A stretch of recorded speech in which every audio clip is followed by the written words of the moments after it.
नमस्कार बच्चों, सभी को सुप्रभात। 11th class.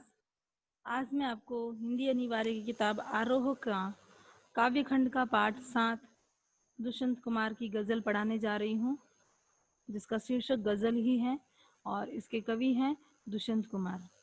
बच्चों, दुष्यंत कुमार का जन्म उत्तर प्रदेश के राजपुर नवादा में 1933 ईस्वी में हुआ था और इनकी मृत्यु 1972 ईस्वी में हुई थी।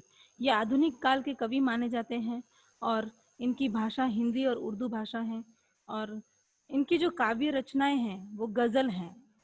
इन्होंने अपनी काव्य रचना को, इनकी जो गजलें हैं, उन्होंने हिंदी साहित्य में उसे काव्य का रूप दिया है और ये आकाशवाणी में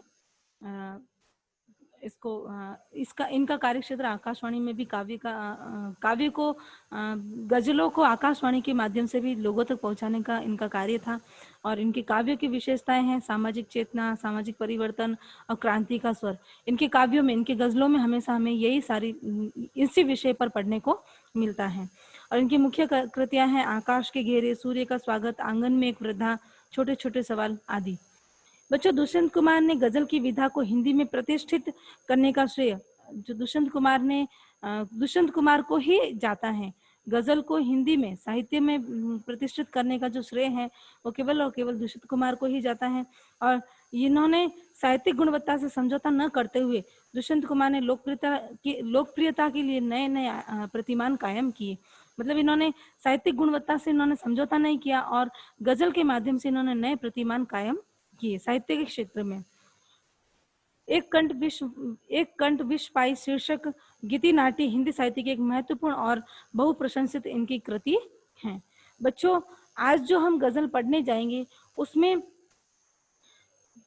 उसमें हम पढ़ेंगे कि जो राजनीति और समाज में बहुत कुछ हो रहा है, राजनीति और समाज में आजकल बहुत कुछ चल रहा है, तो उसे खारिज करने के विकल्प की जो तलाश है वो इस गजल में हमें मुख्य बिंदु मिलेगा। गजल का जो मुख्य केंद्र है, जिस केंद्र पर ज्यादा बात कही गई है, वो समाज में और राजनीति में जो बहुत कुछ चल रहा है उसे खारिज करने के विकल्प के माध्यम से कवि ने कही है।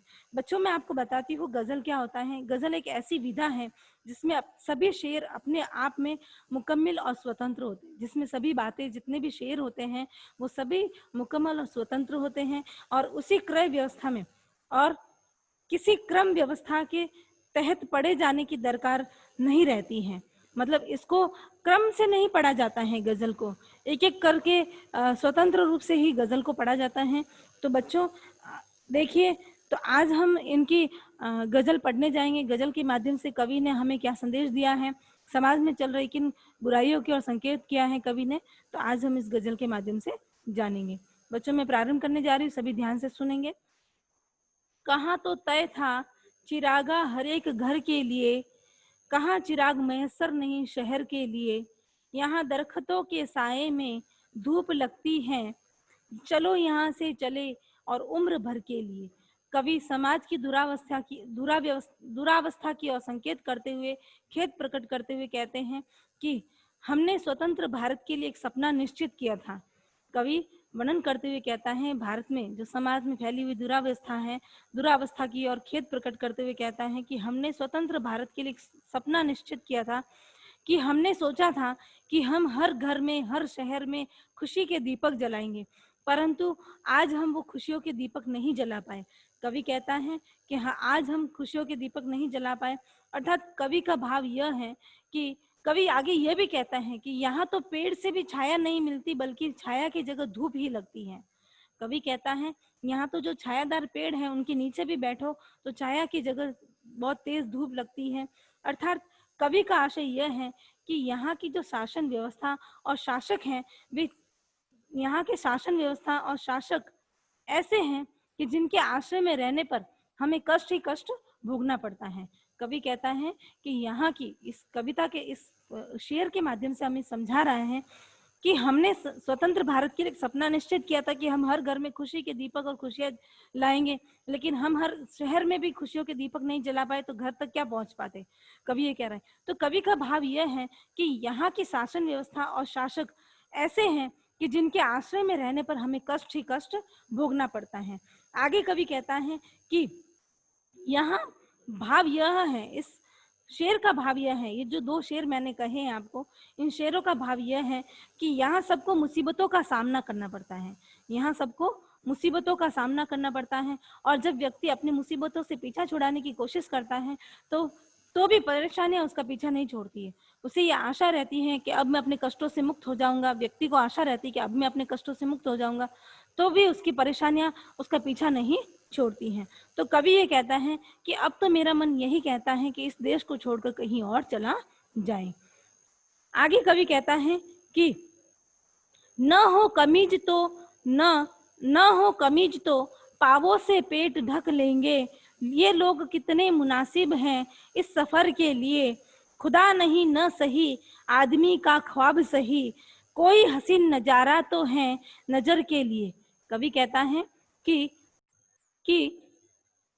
यहाँ के यानी भारत के लोग इतने उदासीन और इतने संतोषी हैं कि यदि उन्हें पेट ढकने के लिए अर्थात उनका शरीर ढकने के लिए उन्हें कपड़ा ना मिले, कमीज ना मिले, तो वो अपने पैरों को इकट्ठा करके बैठ जाएंगे और अपने पेट को ढक लेंगे।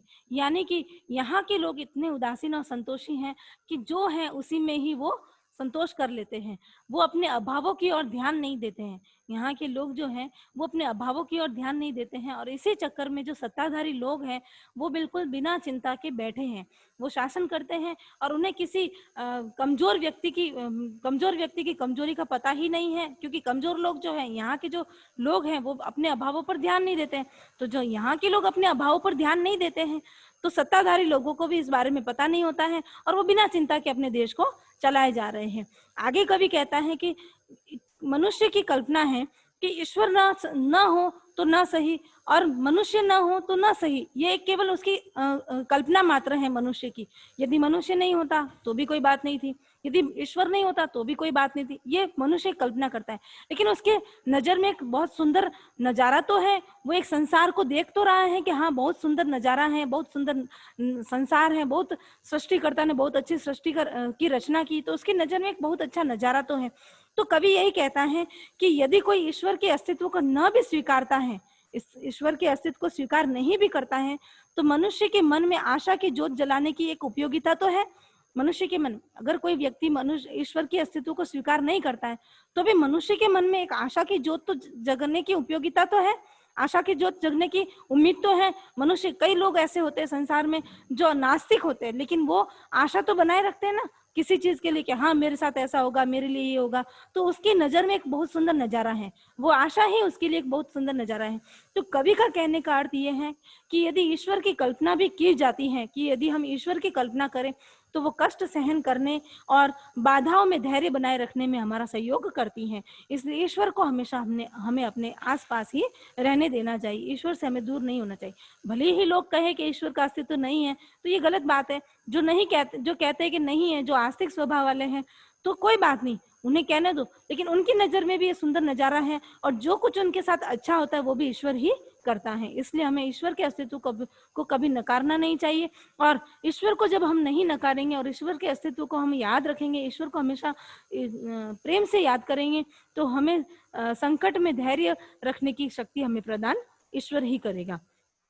आगे कवि कहता है, वे मुतमईन है कि पत्थर पिघल नहीं सकता, मैं बेकरार हूँ आवाज में असर के लिए। कवि वर्णन करते हुए कहता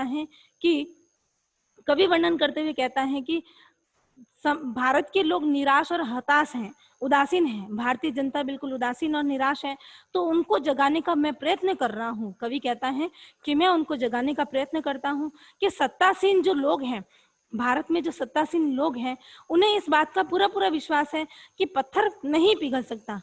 कवि कह रहा है कि भारत में जो सत्ताधारी लोग हैं उन्हें ये विश्वास है कि पत्थर कभी नहीं पिघल सकता। अर्थात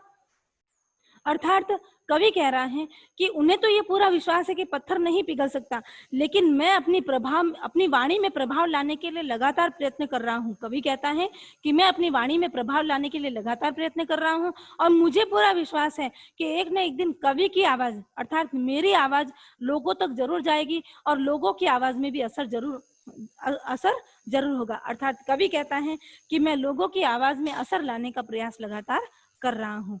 आगे कवि कहता है, तेरा निजाम है सिल दे जुबान शायर की, ये एहतियात जरूरी है इस बहर के लिए कवि वर्णन करते हुए कहता है कि सत्ताधारियों को संबोधित कर रहा है। अब यहाँ पर कवि सत्ताधारियों को संबोधित करते हुए कह रहा है कि हे सत्ताधारियों, तुम्हारी शासन व्यवस्था, कवि सत्ताधारियों को संबोधित कर रहा है और उन्हें कह रहा है कि हे सत्ताधारियों, तुम्हारी शासन व्यवस्था तब तक सुरक्षित है जब तक कोई शायर यानी कोई कवि चुप है। यानी जब तक कवि चुप है तब तक तो उनके सत्ता जो है, सत्ताधारियों की जो सत्ता है वो सुरक्षित है। लेकिन जब कवि ने आवाज उठाना शुरू कर दिया, शायर ने अपनी शायरी कहना शुरू कर दिया, गजलें लिखना शुरू कर दिया या उन्होंने अपने शेर कहना शुरू कर दिया, तो उनकी जो सत्ता है वो खतरे में पड़ सकती है। अर्थात कवि कहता है कि सत्ता में परिवर्तन लाने के लिए अपनी शासन व्यवस्था को कवि कहता है कि सत्ता में परिवर्तन लाने के लिए, समाज में और देश में परिवर्तन लाने के लिए अपनी आवाज को बुलंद बनाए